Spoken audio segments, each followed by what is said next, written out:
Ben, when I first read the document that you've written, it came across to me like a bit of a manifesto, or even I might go so far as to say a love letter to research. Can you talk to me a little bit about the inspiration, where the idea came from, and why you sat down to write that? Yeah, sure. I was looking at a little book actually written by a designer called Dieter Rams, which is all about the power of good design. And it struck me that what he was writing about wasn't about kind of different types of design, or he wasn't writing about necessarily what design is. It's much more about what are the things you need to do to make sure that design has sort of lasting impact and value.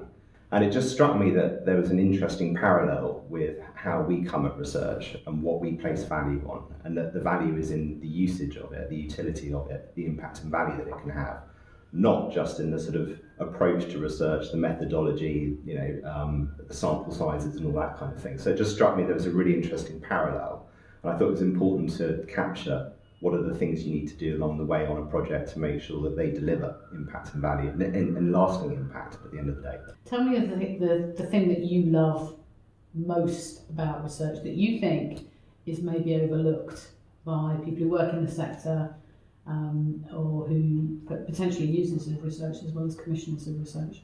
I think it's very often the power to bring different people together, different disciplines within an organisation together under a common view of what matters to the customer. I really feel for many clients it's so difficult sometimes when you're working within an organisation just to remember what's going on for the customer here. Or surely the customer knows that, or surely we've said that 3-4 times, in X number of campaigns, why hasn't that message dropped yet or landed? I think it's just a really helpful way of bringing kind of almost truth back into the business around what is it that business needs to do to grow and succeed with its customers. Thank you, Ben.